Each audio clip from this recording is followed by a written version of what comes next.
के रहनुमाओं ने इलेक्शन में धांधली का इल्जाम लगाया है और कहा है कि मुनज़्ज़म धांधली के जरिए नून लीग के उम्मीदवारों को हराया गया है। नून लीग के साबिक एमएनए डॉक्टर दर्शन लाल, नून लीग सिंध के वाइस प्रेसिडेंट मियां रहमतुल्लाह और डिवीजनल सदर हबीबुल्लाह राई ने मुश्तरका तौर पर मीडिया से गुफ्तगू करते हुए कहा कि अगर सिंध और खैबर पख्तूनख्वा में धांधली न होती तो नवाज लीग मजीद नशिस्तें हासिल कर सकती थी। उन्होंने कहा कि खुर्रम दस्तगीर जैसे उम्मीदवार की जीत भी हार में बदल दी गई। ताहम उनका कहना था कि इस वक्त भी नवाज लीग मुस्तहकम पोजीशन में है और मियां नवाज शरीफ मुस्तकबिल में वजीर आजम बनने जा रहे हैं। उन्होंने कहा कि मियां नवाज शरीफ के वजीर आजम बनने के बाद पाकिस्तान की तरक्की का सफर वहीं से शुरू होगा जहां पर रुका था। अमन और अमान के हवाले से नवाज शरीफ की पॉलिसियों का जिक्र करते हुए डॉक्टर दर्शन लाल ने कहा कि नवाज शरीफ ने हमेशा सिंध में सबसे ज्यादा अमन और अमान पर तवज्जो दी है और अब भी वो मुंतखब होने के बाद ऐसी पॉलिसी लाएंगे कि अगवा बराए तावान की इंडस्ट्री बना जिला घोट की अमन का गहवारा बन जाएगा। उन्होंने कहा कि इस वक्त सिंध में अमन और अमान की सूरत हाल इंतहाई खराब है और जिला भर में 22 से ज्यादा अफराद अगवा हैं। अमन और अमान की इस खराब सूरत हाल पर अफसोस का इजहार करते हुए उनका कहना था कि घोटकी के हदूद में कौमी शाहराह और मोटरवे का सफर गैर महफूज हो चुका है जो कि इंतहाई तशवीशनाक है। ये आप भी समझते हैं,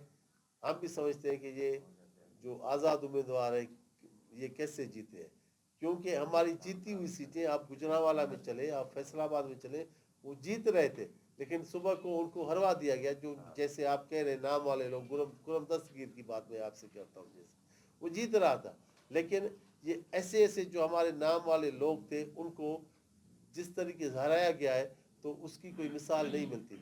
वहाँ पे हमारे साथ बहुत बड़ा जो है वो ज्यादती हुई है, वहाँ पे इलेक्शन जो है वो रिग हुआ है, ऐसे समझ लें। लेकिन फिर भी हम न डरने वाले, न हिम्मत हारने वाले, न पीछे हटने वाले। हम आगे बढ़ेंगे, हुकूमत बनाएंगे और पाकिस्तान के लिए डिलीवर करेंगे। फिर तो मजबूरी होगी सब लोगों की कि उनको इतने वोट देंगे ताकि उनके वोट ऊपर नीचे ना हो सके। देखिए डॉक्टर साहब, आपने बात की है यहाँ के लोगों के अगवा के हवाले से,